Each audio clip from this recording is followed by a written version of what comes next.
Well, when I first started learning internet skills, I found out that the jargon was the most difficult to learn. But once I'd learned what to say a hard drive and software was, it was quite easy. I've always been interested in digital photography, and through Age UK, the teachers at our class showed us how to use the digital camera properly, how to download software so that we could then work with the pictures that we'd taken. In today's digital world, using technology is no longer an optional extra. Age UK want to make sure that older people aren't excluded and that they acquire the skills and confidence to start using modern technology in everyday life. You've probably grown up with these things, but for older people, technology like computers, mobile phones and the internet can be a bit confusing, sometimes even a little scary. You're watching this because you've chosen to help Age UK by volunteering a little of your time to share some of your technology know-how.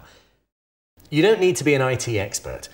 Maybe you can show someone how to send an email or text, or how to take a digital photo and post it on the internet.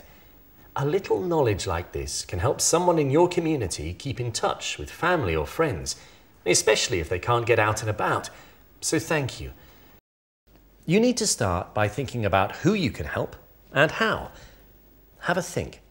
Who could you share your skills with?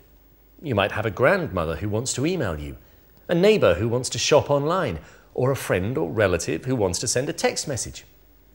There are plenty of skills that you take for granted that someone a bit older than you will find useful.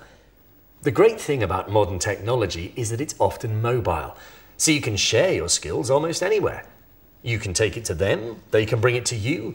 It can be a park bench, in the pub, or in their armchair. The important thing is that you both feel comfortable.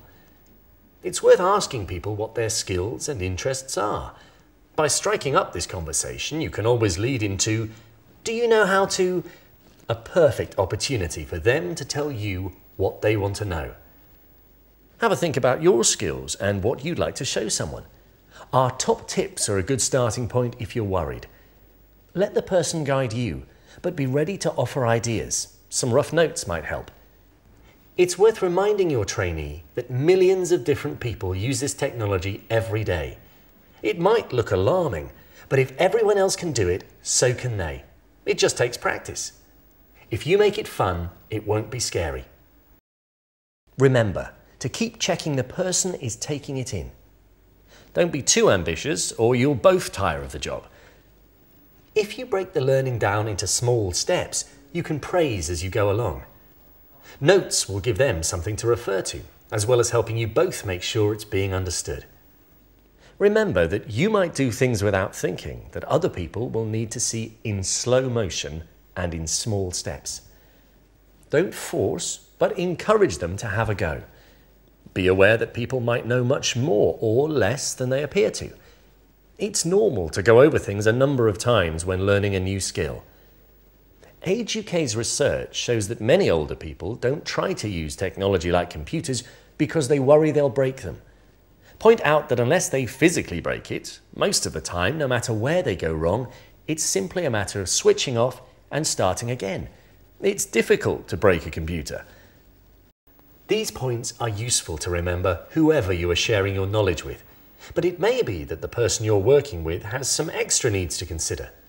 They may be hard of hearing, short-sighted, or perhaps do not have the dexterity in their fingers to easily work small buttons. It's worth taking a moment to think about the best way to deal with this. The very people that can benefit the most from these new skills might well need additional help to use them effectively.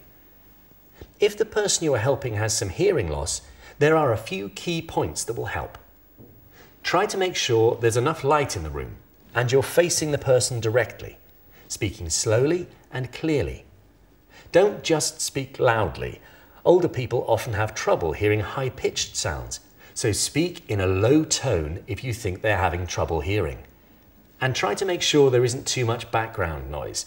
Unless you're using it, turn off that television. Look at the computer, camera or phone and find out what can be changed to make visual rather than sound-based signals. There are ways to make everything easier. You'll probably learn something yourself. Many people's eyesight needs support, and it's useful to start by checking the person has the best equipment for their level of vision and that it's set up in the best way for them to use. If it's not set up correctly, work with them to correct it. It's easy to increase font size, displays, screen colours and contrast, as well as using sound signals rather than visual signals, so that they work better for people with sight loss. Make sure the room is lit correctly, so they can see what you are doing. Lighting should come from behind, be even and not glaring. Try to use touch, sound and large, clear visual cues to reinforce instructions, and make sure there's a high contrast between foreground and background. If you are helping them keep notes, font size 14 is best as a minimum.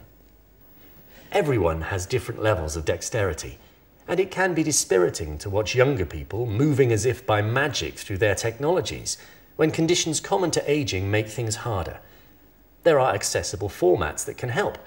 Some phones have bigger keypads than others. Computers can have different mouse pads. Work with the older person to find various options that suit them in terms of price and accessibility. And above all, be patient, and encourage them to be patient too. It takes practice. By thinking just a little bit about how to approach this volunteering, you are helping Age UK keep older people in touch with the world around them. Your time means that a person living in later life might overcome their fear of technology, forge stronger links with family, friends and their own community, and become more self-confident. Or it might just mean that your mother can see what you're doing via Facebook, for which we apologise in advance.